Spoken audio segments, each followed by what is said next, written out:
hello. How are you doing today? Welcome to Shout Out to Your Tuesdays.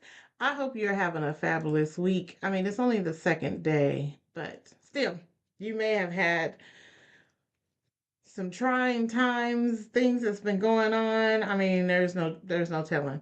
Right now, the world is busy, and we're trying to stay in the midst of it one day at a time. But anyways, so I do want to welcome to Shredity Tuesdays. Today you will receive not one but two segments today for Shredity Tuesday. So I hope that you're ready. You're probably driving on your way home, picking up the kids, or you may be at the house trying to prepare dinner or something. Who knows?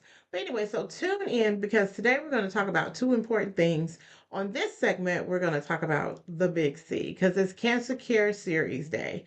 Now, after this, we're going to talk about Black Children's Book Week. You're going to speak to the founder of that wonderful organization. So that way you can get asked all your questions because no, it was not created by me. I'm just supporting, of course. So what we're going to do, excuse me, your resource for today is Black Children's Book Week. Ta-da! I know. I know. Like, why she keep talking about it? So that way you understand what's going on and you know and you're ready. Mm-hmm. Mm-hmm.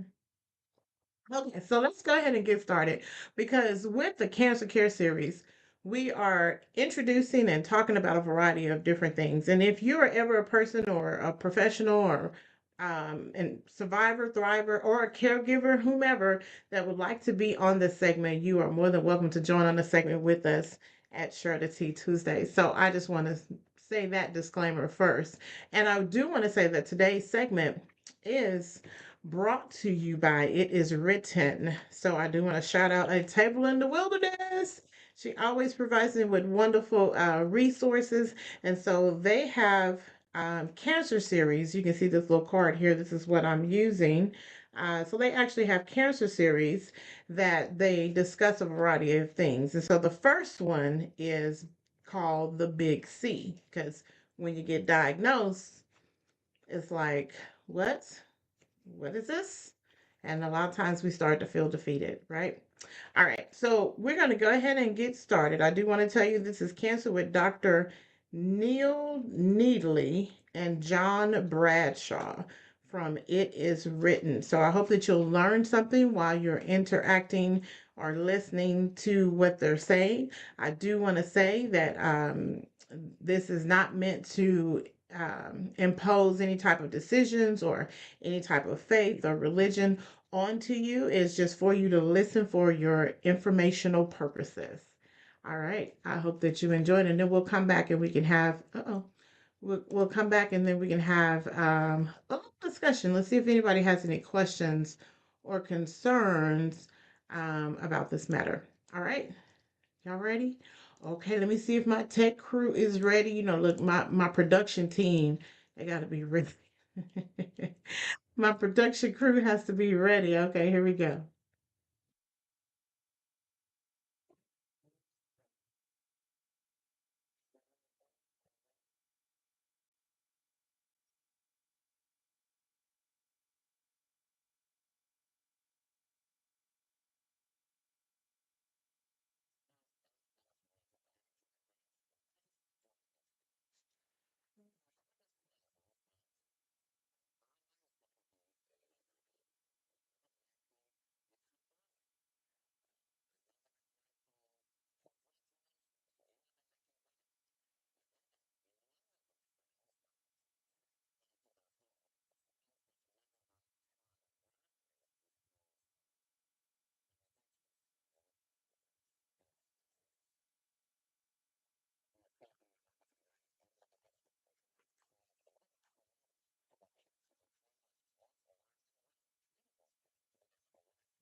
Hey, let me see if I can get this stop sharing to start to work for me. I hope it did work. We're gonna find out.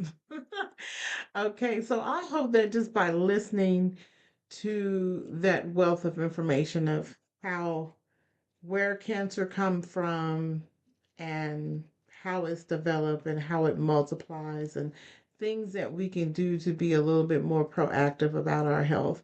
Now, I will say, I'm not for sure of the year that this was written, um, because on the copyright it does say in 2016.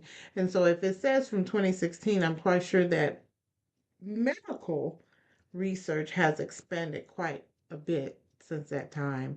And so there are a lot of research that's going on that has informed us of what causes cancer and what carcinogens are in those things. And so just having that discussion and listening to what he's saying should be definitely an eye opener for you. One thing that he mentioned in regards to smoking, a lot of people always feel like, oh, well, I don't smoke, so I shouldn't have to worry about that. But you also have to keep in mind that there's a thing called secondhand smoke. You may not smoke, but you may be around people who smoke, or you may go into places where, there's a lot of heavy smoke. It just kind of depends. So you never know. It's not ever just one thing that may, like this one thing, particular thing causes cancer.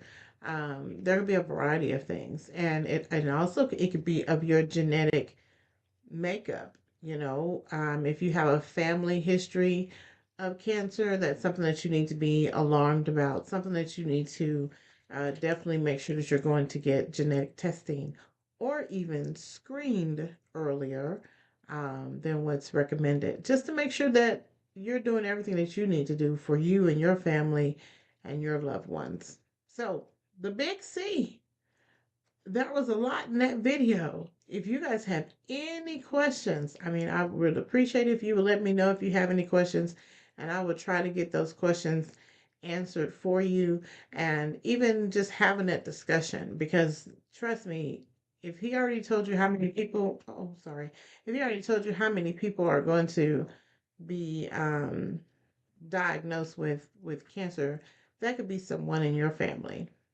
Unfortunately, people are diagnosed at a later stage with cancer, and so their survival rate is much lower. But we have to start paying attention to our bodies. Our bodies are wonderful tools that kind of gives us signals all the time, like, hey, something is wrong, I don't feel right.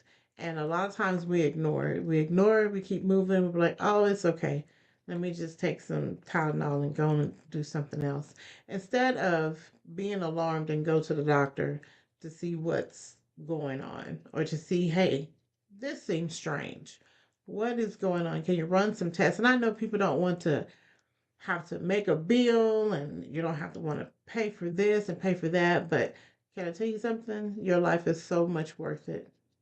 It is.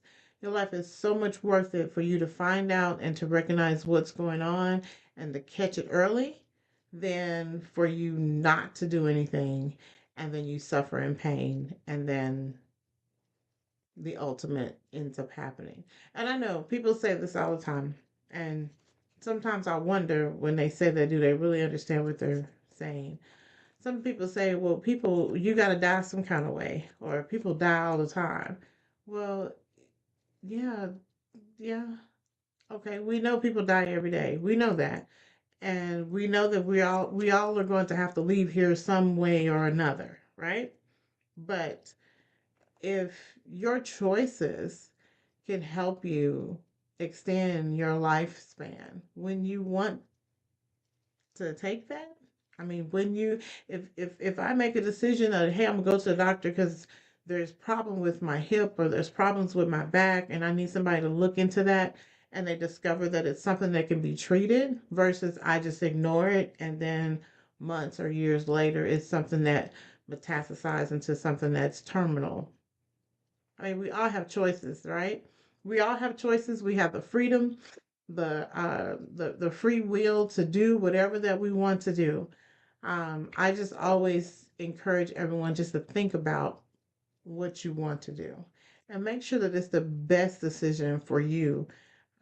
Because once you are gone, as passed on, or you are deceased, your loved ones are going to be the ones that have to deal with the aftermath.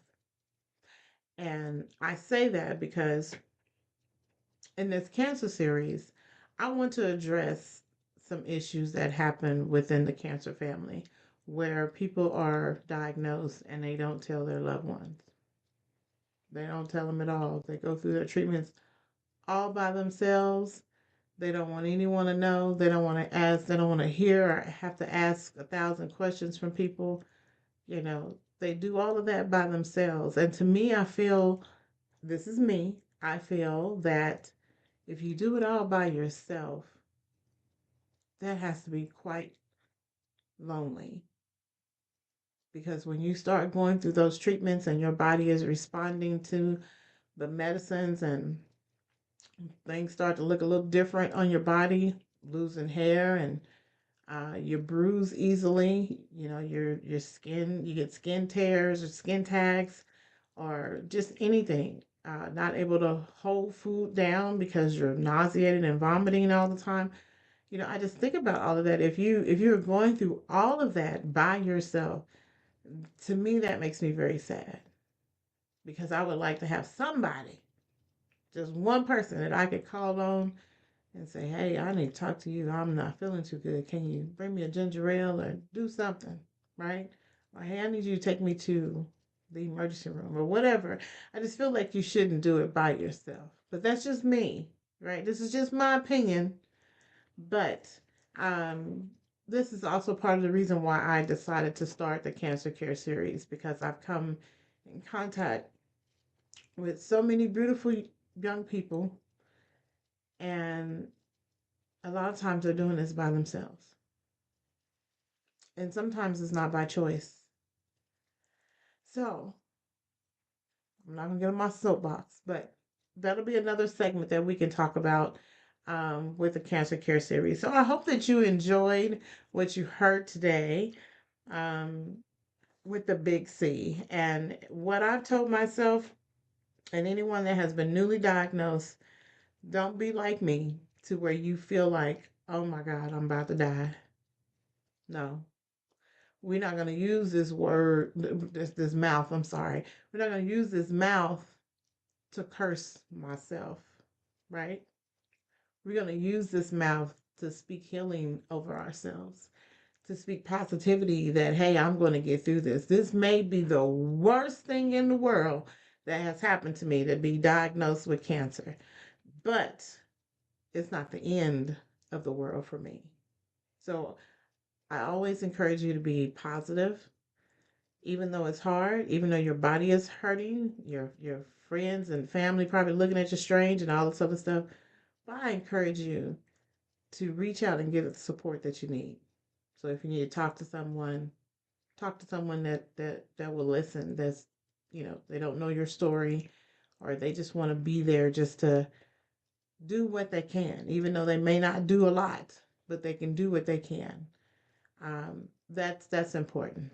That's important. So if you didn't get a chance to catch all of the Big C by Dr. Neil Nedley and John Bradshaw, you can go back and catch the replay. Um, I just want to say that Dr. Neil Nedley is the president of Nedley Health Solutions, and then Pastor John Bradshaw, speaking director of It Is Written. They talk about their hopes in the face of cancer in 3 inspiring programs. So today was the Big C. And so on I was supposed to say third Thursday, third Tuesday of Share the Tea segments, we're going to have Cancer Care series. And so if you would like to join me, like I said earlier, if you would like to join me, you do not have to be a medical professional. You do not have to be anything of a particular, but if you want to join and just come on and talk about in regards to cancer care and what we can do to help the next person, you are more than welcome to join me on Share the Tea Tuesdays. All right. I think I have talked enough. We have a part two of Share the Tea Tuesdays coming up at 7 o'clock.